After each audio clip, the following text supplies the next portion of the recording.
সবাইকে স্বাগত জানাচ্ছি বিডি দর্পণের নিয়মিত আয়োজন আজকের দুনিয়ায়। আপনাদের সাথে আছি আমি সুস্মিতা দাস। চলুন জেনে নেওয়া যাক সারা দুনিয়ায় এ পর্যন্ত ঘটে যাওয়া প্রধান খবরগুলো। লেবাননে পেজার বিস্ফোরণে অন্তত 9 জন নিহত এবং আহত হয়েছেন প্রায় 3000 মানুষ। মঙ্গলবার দেশটির বিভিন্ন স্থানে এ ঘটনা ঘটে বলে স্বাস্থ্য মন্ত্রণালয় জানিয়েছে। পেজার এক ধরনের ছোট যন্ত্র যা সাধারণত হিজবুল্লাহ সদস্যদের কাছে সংগঠনটির পক্ষ থেকে কোনো বার্তা প্রেরণের জন্য ব্যবহৃত হয়। লেবাননের স্বাস্থ্যমন্ত্রী ফিরাস আবিয়াদ বলেন, নিহতদের মধ্যে 8 বছর বয়সী এক মেয়ে শিশু রয়েছে। এছাড়া রয়েছেন হিজবুল্লাহ থেকে নির্বাচিত এক এমপির ছেলে। আহতদের মধ্যে 200 জনের বেশির অবস্থা গুরুতর। আহত ব্যক্তিদের বেশিরভাগই মুখমণ্ডল, হাত ও পাকস্থলীতে আঘাত পেয়েছেন। এক বিবৃতিতে হিজবুল্লাহ এসব বিস্ফোরণের জন্য ইসরায়েলকে দায়ী করেছে। সংগঠনটি বলেছে এজন্য ইসরায়েলকে উপযুক্ত শাস্তি পেতে হবে। ইসরায়েলি সেনাবাহিনীর পক্ষ থেকে এ বিষয়ে কোনো মন্তব্য পাওয়া যায়নি। হিজবুল্লাহ জানিয়েছে নিহত ব্যক্তিদের মধ্যে তাদের 2 যোদ্ধা রয়েছেন। বিবৃতিতে বলা হয়, হিজবুল্লাহ বিভিন্ন ইউনিট ও প্রতিষ্ঠানের কর্মীদের পেজার বিস্ফোরণ হয়েছে। সংগঠনটির একজন কর্মকর্তা নাম প্রকাশ না করার শর্তে বলেছেন, এ ধরনের বিস্ফোরণ তাদের জন্য বড় ধরনের নিরাপত্তাজনিত অশনি সংকেত। হিজবুল্লাহ সারা দেশে তার সদস্যদের কাছে কোনো বার্তা পাঠানোর জন্য পেজার ব্যবহার করত। এটি তারবিহীন টেক্সট মেসেজ রিসিভ ও ডিসপ্লে যন্ত্র, যার মাধ্যমে টেলিফোন কল করা যায় না। হিজবুল্লাহ সদস্যরা ইসরায়েলি লোকেশন ট্র্যাকিং এড়ানোর চেষ্টায় নিম্নমানের যোগাযোগ প্রযুক্তি হিসেবে পেজার ব্যবহার করে। এই ডিভাইসের ইন্টারনেটের বদলে রেডিও ফ্রিকোয়েন্সির সাহায্যে বার্তা আদান প্রদান করা হতো। এক বা একাধিক অপারেটর পুরো নেটওয়ার্কটি দেখভাল করতেন। ইসরায়েল কিভাবে এই নেটওয়ার্কে প্রবেশ করে ডিভাইসগুলোতে বিস্ফোরণ ঘটিয়েছে তা স্পষ্ট নয়।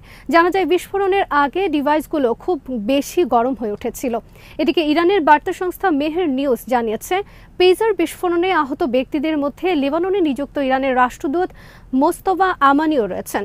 লেবাননের স্বাস্থ্য মন্ত্রণালয় বিষয়টি নিশ্চিত করেছে। ইরানের রাষ্ট্রায়ত্ত সংবাদ সংস্থা ফার্স্ট নিউজ এক প্রতিবেদনে বলেছে, আমানির শরীরের উপরিভাগে আঘাত লেগেছে এবং তিনি বর্তমানে একটি হাসপাতালে চিকিৎসকদের তত্ত্বাবধানে আছেন। তবে ইরানি দূতাবাসের আর কোনো কর্মকর্তা কর্মচারী আহত হয়েছেন কিনা সে বিষয়ে কোনো তথ্য দেয়নি সংবাদ মাধ্যমটি। সংঘাতে জর্জরিত মণিপুর রাজ্যে শান্তি ফেরাতে সেখানে বসবাসরত বিভিন্ন জাতিগোষ্ঠীর নেতাদের সঙ্গে সংলাপ শুরু করেছে নয়াদিল্লি। ভারতের কেন্দ্রীয় সরকারের স্বরাষ্ট্রমন্ত্রী অমিত শাহ এক সংবাদ সম্মেলনে এ তথ্য জানিয়েছেন। অমিত শাহ বলেন, সব পক্ষ যদি একটি সমঝোতায় পৌঁছায় শুধু তাহলেই মণিপুরের শান্তি ও স্থিতিশীলতা আনা সম্ভব। সংলাপের মাধ্যমে আমরা সেই চেষ্টাটি করছি এবং আশা করছি যে আমরা সফল হব। মণিপুর রাজ্য সরকারে বর্তমানে রয়েছে বিজেপি। রাজ্য ও কেন্দ্রীয় সরকারের প্রতিনিধিরা সংলাপে রয়েছেন বলে জানিয়েছেন অমিত শাহ। জাতিগত বৈচিত্র্যে ভরপুর মণিপুরে গত বছর মে মাস থেকে মেইতেই সম্প্রদায়ের হিন্দু এবং খ্রিস্টান ধর্মাবলম্বী কুকি চীন জাতিগোষ্ঠীর মধ্যে সংঘাত শুরু হয়। বিগত কয়েক মাস কিছুটা শান্ত থাকলেও সম্প্রতি ফের তীব্র রূপ নিয়েছে সংঘাত। পরিস্থিতি নিয়ন্ত্রণে আনতে ইন্টারনেট বন্ধ ও কারফিউ জারি করে স্থানীয় প্রশাসন। সর্বশেষ এই সংঘাতে নিহত হয়েছে অন্তত 6 জন। এদিকে নয়াদিল্লির নতুন মুখ্যমন্ত্রী হিসেবে দায়িত্ব নিতে যাচ্ছেন আম আদমি পার্টির নেতা ও দিল্লির শিক্ষামন্ত্রী অতীশ মার্লেনা সিং। অরবিন্দ কেজরিওয়ালের পদত্যাগের পর তিনি এই পদে আসছেন। মঙ্গলবার আম আদমি পার্টির নীতি নির্ধারণী পরিষদের নেতাদের বৈঠকে পরবর্তী মুখ্যমন্ত্রী হিসেবে অতীশের নাম প্রস্তাব করা হয়। পরে দলের নেতারা তার প্রতি সমর্থন জানান। একই সাথে দলটির নতুন নেতা নির্বাচিত করা হয় অতীশী সিংকে। বর্তমানে দিল্লি সরকারের শিক্ষা ও গণপূর্ত বিভাগের মতো গুরুত্বপূর্ণ একাধিক মন্ত্রণালয়ের দায়িত্বে রয়েছেন অতীশে। অক্সফোর্ড বিশ্ববিদ্যালয়ের সাবেক এই শিক্ষার্থী দিল্লি অঞ্চলের শিক্ষার মান উন্নয়ন এবং পরিবর্তন নিয়ে ব্যাপক কাজ করেছেন। অবরুদ্ধ গাজা ভূখণ্ডে ইসরায়েলি বর্বর হামলায় নিহত হয়েছেন আরও 26 ফিলিস্তিনি। এতে করে উপত্যকাটিতে নিহতের মোট সংখ্যা 41,250 ছাড়িয়ে গেছে। এছাড়া গত বছরের অক্টোবর থেকে চলা এই হামলায় আহত হয়েছেন আরও 95,000-এর বেশি ফিলিস্তিনি। এক প্রতিবেদনে এই তথ্য জানিয়েছে বার্তা সংস্থা আনাদোলু। গাজার স্বাস্থ্য মন্ত্রণালয় এক বিবৃতিতে বলেছে, অব্যাহত এই হামলায় গত 10 মাসে অন্তত 95,497 জন ব্যক্তিও আহত হয়েছেন। মঙ্গলবার মন্ত্রণালয় বলেছে, গত 24 ঘন্টায় ইসরায়েলি বাহিনীর অব্যাহত আগ্রাসনে 26 জন নিহত এবং আরও 84 জন আহত হয়েছেন। অনেক মানুষ এখনও ধ্বংসস্তূপের নিচে এবং রাস্তায় আটকা পড়ে আছেন, কারণ উদ্ধারকারীরা তাদের কাছে পৌঁছাতে পারছেন না। ফিলিস্তিনি স্বাস্থ্য কর্তৃপক্ষ মনে করছে গাজা উপত্যকা জুড়ে ধ্বংসস্তূপের নিচে এখনও 10,000-এরও বেশি লোক নিখোঁজ রয়েছেন। মূলত গাজায় অবিলম্বে যুদ্ধবিরতির দাবি জানিয়ে জাতিসংঘের নিরাপত্তা পরিষদের প্রস্তাব সত্ত্বেও ইসরায়েল অবরুদ্ধ এই ভূখণ্ডে তার নৃশংস আক্রমণ অব্যাহত রেখেছে।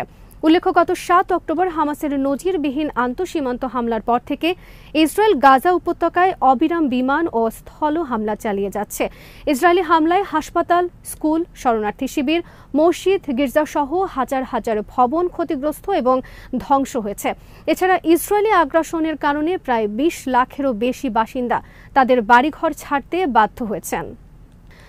শেষ পর্যন্ত ইয়েমেনের হুথি আনসারুল্লাহ গ্রুপের কাছে আরও একটি MQ-9 রিপার ড্রোন হারানোর কথা স্বীকার করল মার্কিন যুক্তরাষ্ট্র।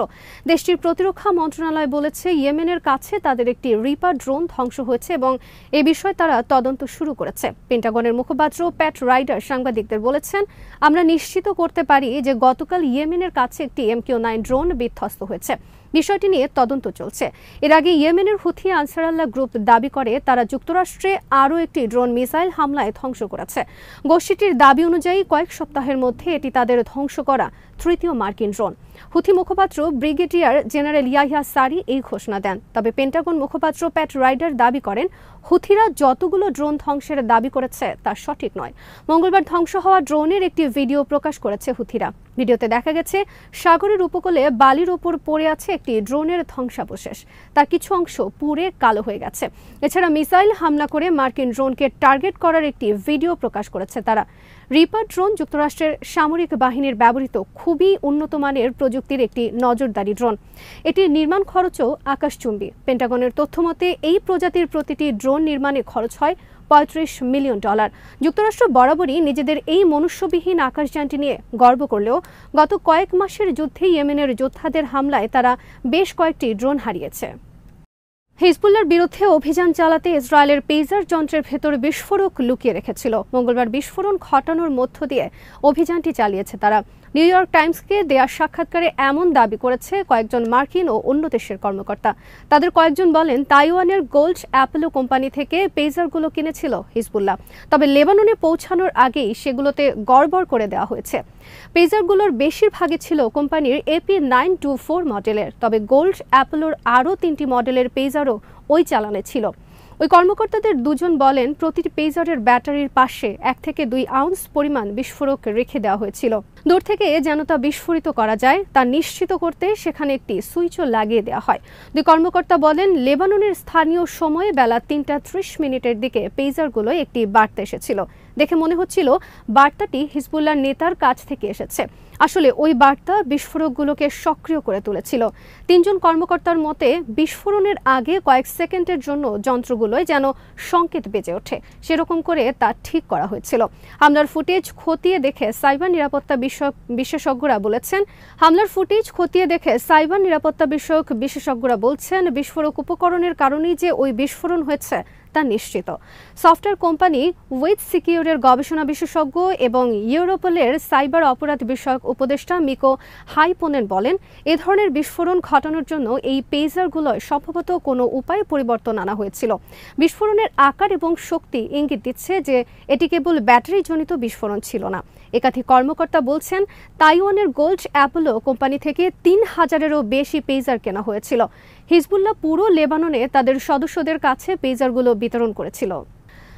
ইউক্রেনের দখলকৃত নতুন অঞ্চলগুলোতে নিজেদের সর্ববৃহৎ রাষ্ট্রায়ত্ত ব্যাংকগুলোর শাখা খুলছে রাশিয়া।